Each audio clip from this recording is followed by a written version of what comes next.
Ito'y nangyayari noong March 10, 2024 sa Manoa, Honolulu, Hawaii.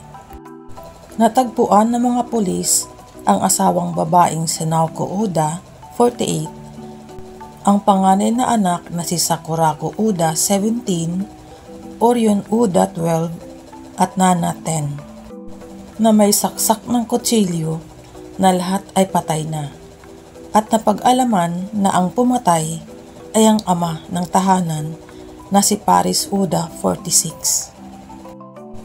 Ang pamilya Uda ay Japanese at naninirahan sa isang village sa Manoa, Honolulu, Hawaii, at binubuo ito ng 5 miyembro ng pamilya.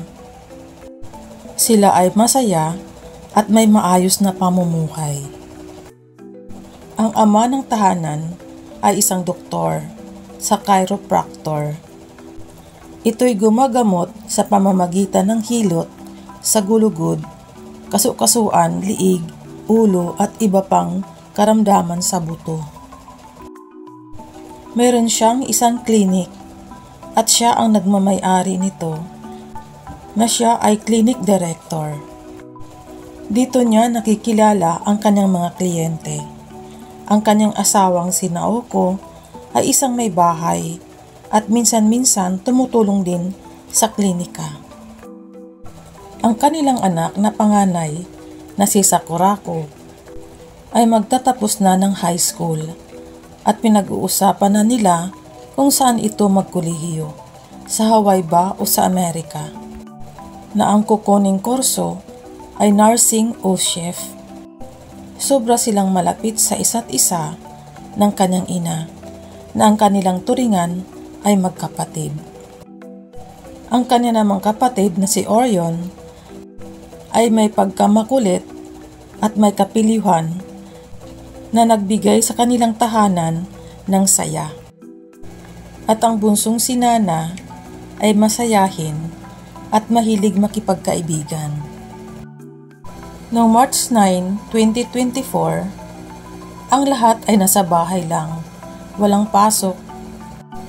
Ito na pala ang huling araw nila. Kinaumagahan, March 10, 2024, may tumawag sa 911 na nakarinig daw siya ng mga sigaw sa kapitbahay na sa tingin niya ay may nangyayari.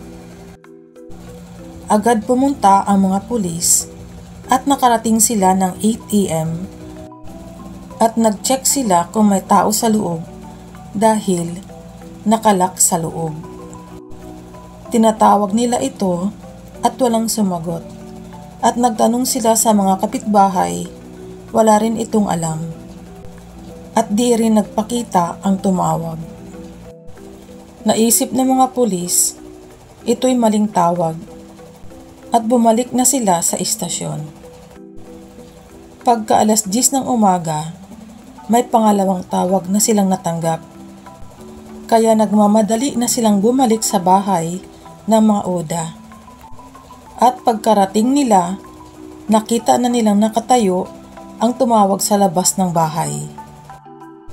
Ayon sa babaeng tumawag, umuupa siya sa kwarto ng Uda family na may nagaganap kaninang madaling araw ng 2 AM na may narinig siyang malakas na mga sigaw at mga kalabog. Pagdaan pa ng ilang minuto, ang sigaw ay palapit ng kanyang kwarto. Kaya nilaknan niya ang kanyang pinto. At may napansin siyang dumaloy na dugo sa sahig ng kanyang kwarto. Naghintay pa ako ng konti at nawala na ang ingay. Pagkarinig ng pulis ng kanyang kwento, persahan nang binuksan nila ang pinto.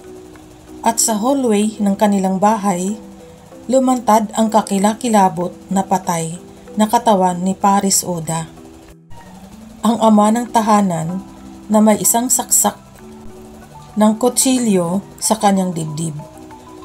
At doon pa lamang, alam na ng mga pulis na isa itong krimen. Pinasok na nila ang mga kwarto at natagpuan nila ang 4 na miyembro ng pamilya na sina Naoko, Sakurako, Orion at Nana. Nasama-sama sa isang kwarto, natadtad ng saksak ng kutsilyo na naliligo sa kanilang sariling dugo. Naghanap na ang mga pulis ng ebidensya kung sino ang pumatay. Sa inisyal na investigasyon, wala silang makitang nakapasok na ibang tao sa bahay o kaya posibleng kakilala ng pamilya ang may salarin. Nagpasya silang tingnan ang mga cellphones ng pamilya at dito nagbigay ng linaw sa kaso. Sa cellphone ni Paris, nabasa nila ang conversation nilang mag-asawa patungkol sa may masamang mangyayari sa pamilya. Tinatanong ng mga pulis ang tunay na pagkatao ni Paris, na noong 1997, nang siya ay teenager pa lamang, lumaki siya sa isang isla ng Malawa at nasangkot siya sa kasong trespassing sa isang private property kaya siya nakulong. Pero nabura lang ito dahil mababaw lang naman na kaso. Hanggang sa siya ay mag-aral at magpamilya. Pero sa likod ng masagana niyang pamumuhay, mayroon pala itong matinding problema sa pera. Noong 2023, nagdadatingan na ang mga bills, bayaran ng sasakyan, tuition fees at loans. At itong 2024, binanggit na niya sa asawa ang problema sa pera at sinabi ng asawa na pagtutulungan nila ito. Binago nila ang kinagawian. Nagbinta si Paris ng isang property na pag-aari niya sa tulong ng real estate agent, pero ang nakuhang pera ay di pa rin sapat. Buwan ng Pebrero, pinagtapat niya sa kanyang asawa na hindi siya nagbabayad ng tax. At naghihingalo na rin ang kanyang negosyo bilang chiropractor. At wala na rin pumapasok na kliyente. Ang bilis sa opisina ay di na rin nababayaran. Nag-overdriver na siya para sa mga panggastos sa pang-araw-araw. Nag-text siya sa kanyang asawa na kailangan na nilang gawin ang plano. Ang planong napag-usapan na nila dati na tapusin na lamang ang kanilang buhay, pati na ang mga anak. Iyon ang text message na nabasa ng mga pulis sa kanyang cellphone. Pagkatapos ng pagpakamatay, naniniwala din siyang wala nang ibang mag-aalaga ng kanilang mga anak sa katulad ng pag-aalaga nila. Sabi sa text ni Naoko, pwede naman silang magsimula sa Japan. At ini-encourage pa si Paris para magbago ng desisyon. Pero pagod na ito, di na niya alam kung ano pa ang maibigay sa pamilya. At naging tahimik ito at lumayo na ang loob sa kanilang lahat. Noong March 2024, nawala na siya ng pag-asa sa parating na tax season. Kinausap niya ang real estate agent para maibinta ang bahay nila sa Manoa. Di pa rin mawawala sa kanyang isip ang mga alalahanin at ibinahagi na niya sa kanyang mga kamag-anak na mas pipiliin pa niyang mamatay kaysa harapin ang kahihiyang di pagbabayad ng buwis at isama niya ang buo niyang pamilya at sunugin na lamang ang kanilang bahay. Nauunawaan naman ng kanyang mga kamag-anak ang bigat ng kanyang problema, pero hindi nila maisip na seryoso pala yon sa kanya. Sinubukan naman ni Paris nang bumili ng baril sa isang kakilala, pero hindi siya sinagot nito. Dahil sa mga ebidensya malinaw na sa mga pulis na si Paris ang salarin. Pagkatapos niyang saksakin ang 4 hanggang sa mamatay, huli niyang sinaksak ang sarili. Pagkatapos ng trahedya, ang mga reporter ay kinuna ng statement ang nanay ni Paris. Ang sabi ng nanay, di niya alam kung bakit niya ginawa yun.